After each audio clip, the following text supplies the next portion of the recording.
Finally, Jimmy Page's truth is being revealed. He hid behind his guitar prowess for 50 years. But the mysteries are too great to remain hidden. Stories about the connections that shouldn't have been there, the behavior that even rock stars were astonished by, and the actual events that took place during those Led Zeppelin tours. The exterior of hotel rooms had to be locked. Young girls were kept out of sight. At 81, he is currently dealing with the fallout. The fact that this isn't the Jimmy Page that the music industry believe they know has shocked them. Jimmy Page was born in Heston, Middlesex, on January 9, 1944, in the midst of World War II. His father was employed at a plastic coatings plant as an industrial personnel manager. His mom worked as a secretary for a doctor. The family had a secure, middle-class existence. He attended Pound Lane Primary School in Epsom County and then Yule County Secondary School. It was a normal, safe childhood, and nobody could have predicted that this boy would go on to contribute to some of the most well-known and loudest rock songs ever made. Around the age of 12, everything changed. A Spanish guitar was discovered by Jimmy on the miles-long journey home. It inspired him, but no one knew whence it came from or who had left it there. His obsession centered on Elvis Presley and the guitarists he performed with, such as James Burton and Scotty Moore. He also held Little Richard, Jerry Lee Lewis, and Lonnie Donegan in high regard. Jimmy learned to play by reading instruction manuals and listening to records. By following the blues foundations of rockabilly music, he came across icons such as Howlin' Wolf, Sleepy John Estes, Arthur Big Boy Crudup, and Muddy Waters. It took Elvis's genius to blend those influences and change the world, he wrote years later after visiting Elvis's hometown of Tupelo. For Jimmy, this went beyond a pastime. It was the start of the musical vision that would come to define him. As member of the JG, a young Jimmy made an appearance on the BBC's All Your Own in April 1958. Skiffle Team. The part was shot when he was just 13 years old. He talked on television about his desire to become a musician and his desire to find a cure for cancer if one wasn't found by the time he grew up. He performed for the first time in front of a national audience on television during the height of the skiffle craze in Britain. It was a modest beginning, but it gave him hope that music would carry him far beyond Little Westfield School. As a teenager, Jimmy had to make a decision. His parents wanted him to pursue science since it was safer, but he was drawn to music more and more. He played at clubs and on street corners most of the time, but he also attended Sutton Art College. He made the decision to dedicate his life to music in 1963, at the age of 19. He acknowledged that he had no idea if he would succeed, but he was certain that he wanted to be involved. One of London's busiest session guitarists by the middle of the 1960s, Jimmy would occasionally work 3 recording sessions per day, 6 days a week. He was able to play the acoustic guitar, harmonica, blues, and rockabilly. Because of his ability to quickly adjust to any situation, producers adored him. He was referred to by other artists as Lil Jim P in order to distinguish him from Big Jim Sullivan. He earned money from his steady employment, but he also learned all he needed to know about recording and producing music, skills that would come in handy later. When a band's original guitarist was unable to complete a recording, Jimmy was frequently brought in as an insurance guitarist. Sometimes unrecognized, he contributed to early Kinks and Who songs. I'm not sure why Pete Townsend was hesitant to allow him to play, but Jimmy nevertheless showed up on the B-side, Bald-Headed Woman. His guitar was included on numerous well-known records due to this behind-the-scenes function, but most people were unaware of it. When Shirley Bassey's Goldfinger theme was being recorded at Abbey Road Studio 1 in August 1964, Jimmy was only 20 years old and playing guitar. Before collapsing, he saw her perform the song flawlessly in a single take. After so long of holding the last note. He also collaborated on the first time with John Paul Jones, who would go on to join Led Zeppelin. Although it's debatable if Jimmy played on the instrumental or the main version, the session connected him to one of the most well-known movie themes ever. Jimmy contributed to such popular songs as Marianne Faithfull's As Tears Go By, Petula Clark's Downtown, Donovan's Sunshine Superman, and Joe Cocker's With a Little Help from My Friends throughout the 1960s. He collaborated with numerous artists, including the Rolling Stones. In the world of film studios, confidentiality was crucial. The songs that musicians performed on were not discussed, and Jimmy frequently had no idea who would enter the session until they did. He gained extensive knowledge of the business during these years, as well as the contacts that helped him go on to create one of the most successful bands in rock history. Jimmy Page initially played bass when he joined the Yardbirds in June 1966. That didn't really last. In a few weeks, he was collaborating with Jeff Beck on lead guitar, forming one of the most dynamic guitar duos in rock history. The songs Happenings 10 Years Time Ago, which were recorded in July and September 1966, were the pinnacle of their music. Nobody else had attempted the manner in which the two guitars intertwine. The magic, however, was erratic. Later, Page acknowledged that some evenings were great, but others didn't work out because of misalignments. While Beck would be going in a completely different direction, he would be following the plan. In that same year, the band ended up on a movie set instead on a stage. They were invited to feature in Michelangelo Antonioni's acclaimed film, Blow Up. Beck's guitar breaks in one moment after an amp blows, emulating Pete Townshend's well-known onstage devastation. After The Who declined the role, the Yardbirds accepted it. Later, Page described the odd feeling of seeing the final film. They ended up waiting in line to see themselves on television like everyone else despite not having been invited to any premieres. Nevertheless, it turned into one of the few recorded instances in which viewers were able to see the Beck and Page guitar duo in action. Constant touring has worn the Yardbirds down by 1968. Having been there since 1963, Jim McCarty and Keith Relf were worn out. While Page remained committed to pushing the band into louder rock, they wanted to slow down and experiment with more acoustic, folk-inspired music. They performed in Alabama on June 4 and 5, after their last U.S. dates at the Shrine Auditorium in Los Angeles on May 31 and June 1.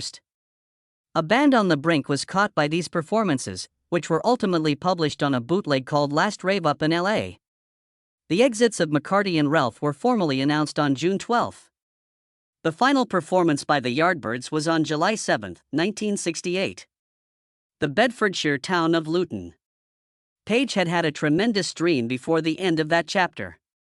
He envisioned a supergroup consisting of Steve Winwood, also known as Steve Marriott, on vocals, John Entwistle on bass, Keith Moon on drums, and himself and Beck on guitars. It wasn't merely a dream. Although Page, Beck, and Moon had previously performed together on Beck's Bolero in 1966 with future Zeppelin bassist John Paul Jones, the idea was derailed by personal problems, schedule conflicts, and contracts. The Who was busy, Beck was out establishing his solo career, and Moon was erratic. Page was compelled to form Led Zeppelin as a result of the failure of that fantasy band. Yardbirds gigs were still under contract with Page and bassist Chris Dreja when McCarty and Relf left. Canceling would have put them in legal hot water. In a hurry, Page formed a new band, even going so far as to tour Sweden and Denmark as the Yardbirds featuring Jimmy Page. He hired John Paul Jones, John Bonham, and Robert Plant as a result of this rush. As Led Zeppelin, the new band performed at Surrey University for the first time on October 25, 1968. Page recorded the fact that they were paid 175s in his appointment book. An inconspicuous price for a night that became monumental. There was hardly any mention of Robert Plant. Terry Reid was Page's first option for the vocals. Aretha Franklin, then 19 years old, once referred to it as one of the only three things occurring in England, along with the Stones and the Beatles. Reid, however, did not want to sabotage the Stones' American tour, which was already scheduled. As an alternative, Bonham and Plant were suggested by him. Rock history was molded by that recommendation, but Reid claimed he never felt bad about it. Early Led Zeppelin rehearsals were held at Pangbourne, a repurposed boathouse on the Thames. Page had saved up $6,000 as a session musician to purchase it in 1967. It featured superb acoustics, a view of the river, and hardwood floors.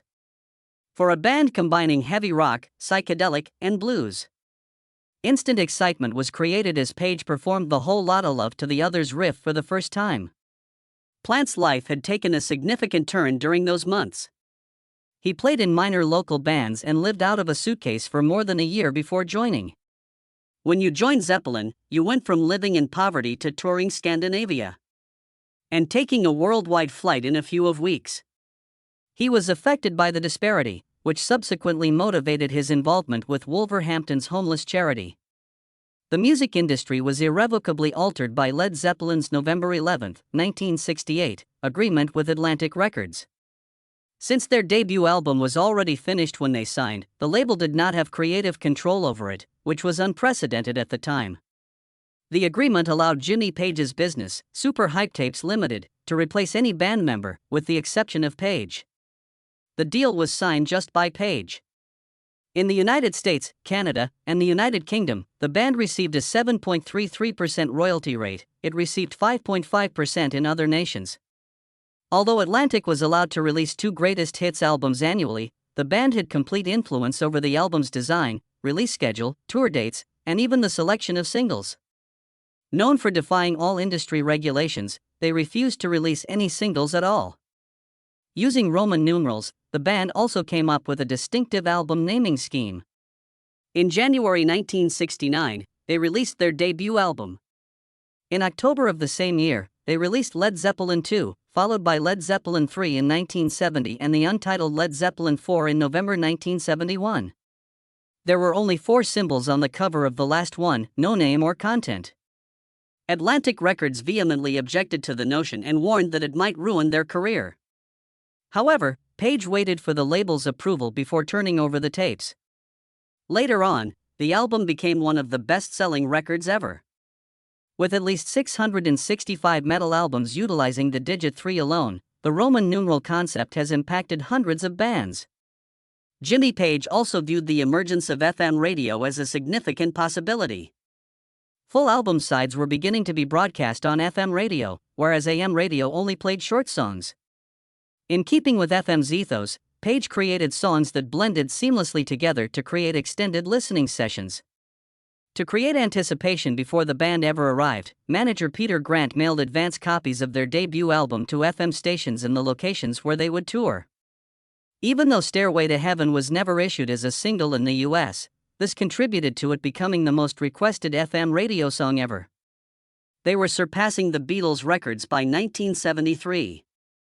Their May 4th event in Atlanta drew 49,000 fans, a significantly larger crowd than the Beatles' record of 33,000. They drew 57,000 people the following day in Tampa, surpassing the 55,000 people who attended the Beatles' renowned Shea Stadium show. The most money ever made at a rock concert at the time, $309,000, was earned at that show. In 1977, they performed for 76,000 people at the Pontiac Silverdome and made $642,000 in a single night, setting a record for an indoor single-act performance. Page's recording methods in the studio revolutionized rock.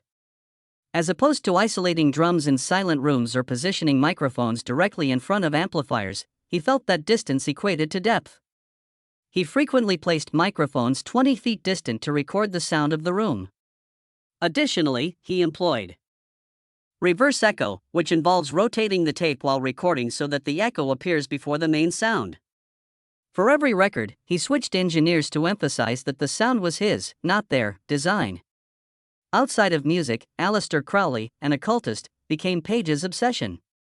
On the shores of Loch Ness, where Crowley had resided from 1899 to 1913, he purchased Boleskine House in 1970. In addition, Page gathered Crowley's clothing, manuscripts, and other items. He had an occult bookstore named after Crowley's journal and a London residence called the Tower House, which has long been associated with ghostly tales. He even had a portion of Crowley's well-known slogan engraved into the groove of Led Zeppelin III. Equinox. Page and filmmaker Kenneth Anger became acquainted as a result of their mutual interest in Crowley. Page was exorcismed by Anger at Boleskine in 1973. As Page worked on Anger's film, Lucifer Rising, he later allowed Anger to edit a Led Zeppelin concert video in the basement of his London estate. In 1976, their friendship broke down. After giving unapproved tours to strangers, Rage was hurled out of the house. After that, Anger openly humiliated Page and said that he had cursed him with King Midas' curse, which would freeze his career and make his success into nothing. Later on, some fans attributed Plant's bad luck and Zeppelin's downfall to this curse. The band's past was tainted by violence as well. A brawl started at the Day on the Green Festival in Oakland on July 23, 1977, when a festival employee ordered Peter Grant's 10-year-old son to keep a sign up. Within minutes, security guard Jim Downey was being attacked by John Bonham, Peter Grant, Richard Cole, the tour manager, and John Bindon. Police subsequently took all four into custody. Following their violence charges, they each posted $250 bail.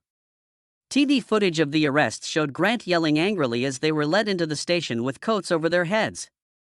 During the 1970s, Jimmy Page's life was filled with both profoundly disturbing tales and amazing music. In June 1972, while Led Zeppelin was on tour in North America, Jimmy Page, then 28 years old, met 14-year-old Lori Maddox at the Hyatt House Hotel in Los Angeles. When he first spotted her near the pool, he just called her Jimmy. She was discovered at the Rainbow Bar and Grill that evening by Peter Grant, the band's manager, who then escorted her to Page's hotel in a limousine. She then claimed that this was the night she became unfaithful to him. The connection was unlawful at the time since California had an 18-year-old consent age. She was frequently locked in hotel rooms with security personnel by Grant to conceal it. From England, Page would contact her every day and occasionally take Led Zeppelin's private aircraft back to Los Angeles to visit her. They were together for over 2 years till she was 16 in 1975. She discovered him in bed with model Baby Buell, and that was the end of it. Many people think that the phrase about reaching 16 in the Led Zeppelin song Sick Again was influenced by their time together. Prior to that, Page met Charlotte Martin. She was born Catherine Martin in Paris and met him during a performance at the Royal Albert Hall on his 26th birthday in January 1970. She had a brief relationship with George Harrison and dated Eric Clapton. Scarlett, their daughter, was born on March 24, 1971, and Page referred to her as My Lady. After a rigorous Parisian upbringing, Charlotte had become a free spirit who now lived among London's artistic and musical communities. She remained with Page during the peak years of Led Zeppelin for more than 10 years before they split up in the early 1980s.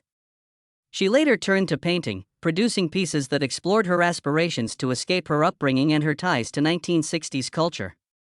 Because of Page's disruptive tendencies while on tour, the crew occasionally confined him to hotel restrooms. He was kept under observation by groupies to prevent him from destroying the place. He caused a great deal of destruction. In 1977, he tossed televisions from 5 different hotel rooms at the Edgewater Hotel in Seattle. Due to the band's past, they booked lodgings under false identities. In addition, he would go to transvestite bars and do drugs with drag queens while dressed in Nazi regalia. Chaining him is sometimes the only way to have a peaceful night, according to road manager Richard Cole.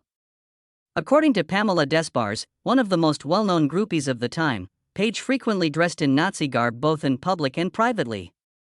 He even appeared on stage in Chicago in 1977 wearing what he described as a stormtrooper suit, which resembled a Nazi uniform.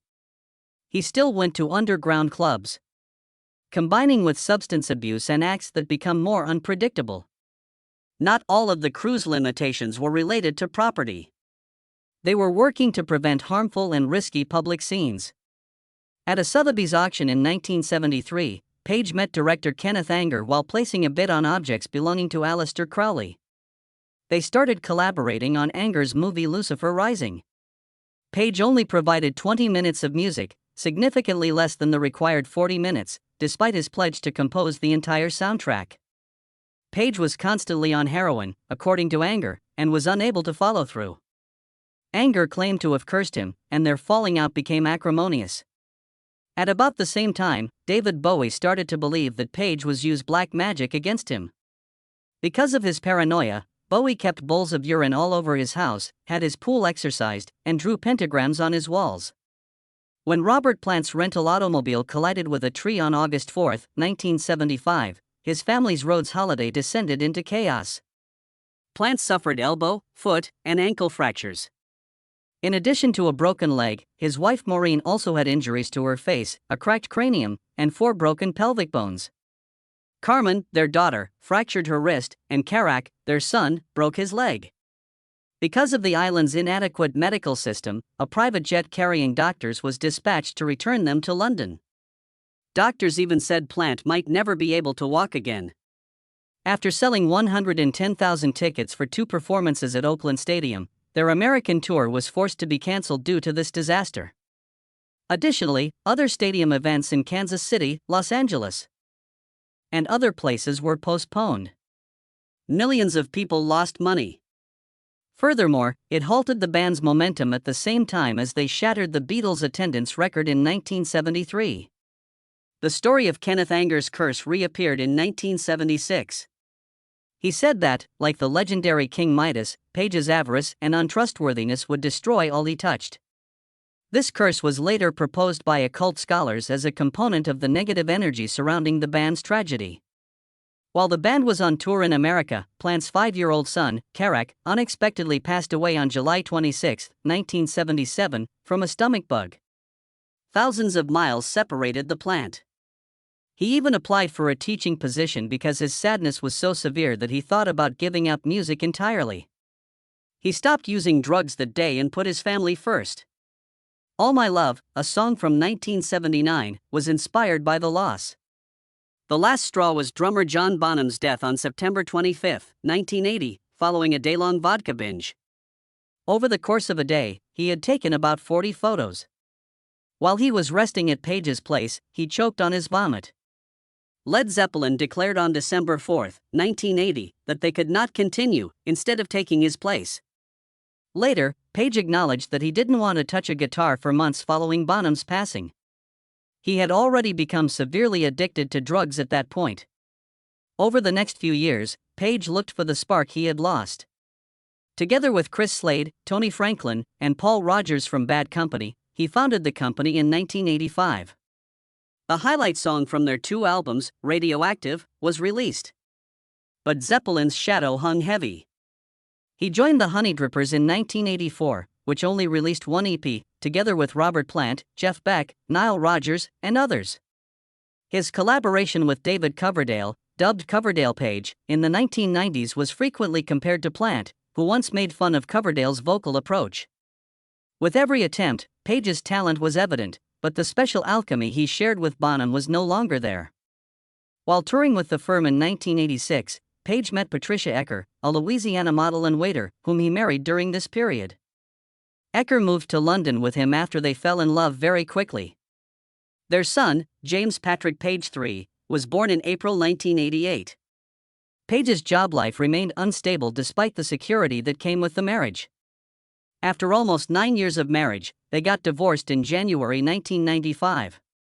Page described Ecker's death in October 2020 as heartbreaking and commended their son for being smart and resilient. Page's fascination with the occult, outside of music, only intensified. Aleister Crowley, a man notorious for his sinister rites, had previously possessed Bullskin House, which he had purchased in 1973. Tales of the House Azeri past go all the way back to the 10th century. Page visited there in the 1980s and early 1990s, knowing that Crowley had once tried a 6-month ritual to call forth and manipulate spirits, including Lucifer. Crowley never completed it, and the location is said to be cursed. Page also purchased London's Tower House, another site associated with paranormal activity, and the Equinox, an occult-themed bookstore. Bullskin was sold by 1992, claiming that the atmosphere was negative. 2015 and 2019 fires preserved its creepy reputation. Filmmaker Kenneth Anger was held accountable by some for Page's renowned creative block during this time. In 1973, they had crossed paths when bidding on a Crowley manuscript. Page's drug use and other diversions prevented Anger from completing the music for his movie Lucifer Rising. Furious and angry, Anger blasted him, saying it would ruin his creativity. Whether intentional or not, Page stopped creating songs for more than 10 years, and much of the inspiration for his subsequent work came from other people. Page's life started to change in the 1990s as a result of his relationship with Brazil. Because of his considerable charitable efforts with Task Brazil and Action for Brazil's Children's Trust, he was made an officer of the Order of the British Empire in 2005 and was granted Rio de Janeiro honorary citizenship. During his time there, he made connections with Brazilian musicians and established Casa Jimmy, a sanctuary for homeless youth. One of the greatest moments in rock history occurred on December 10, 2007, when Led Zeppelin got back together for a single night at the O2 Arena. Online, more than 20 million ticket requests were submitted. a record set by Guinness. All proceeds from the sale of the $125 tickets went to charity. Jason Bonham replaced his father on drums, bringing the band and the audience to tears. In addition, Page told his experience with The Edge and Jack White in the 2008 documentary It Might Get Loud. More recently, he said so in the 2025 movie Becoming Led Zeppelin. The band's ascent in 1969 and 1970 was included in that documentary, which received a standing ovation at its Venice Film Festival preview. Page started dating poet Scarlett Sabbath in 2014, she was 46 years his junior. Together, they produced her spoken word album Catalyst in 2019. He has been called her best friend by her, mentioning that they lead a calm and private life together. Page is still regarded as one of the best guitarists, even after all these years. He came in third place on Rolling Stone's list of the 100 greatest guitarists in both 2015 and 2023. Along with Led Zeppelin and the Yardbirds, he was elected into the Rock and Roll Hall of Fame twice, and he was honored with a Grammy Lifetime Achievement Award. Despite all the difficult years, disputes, and reinventions, his influence has remained unwavering.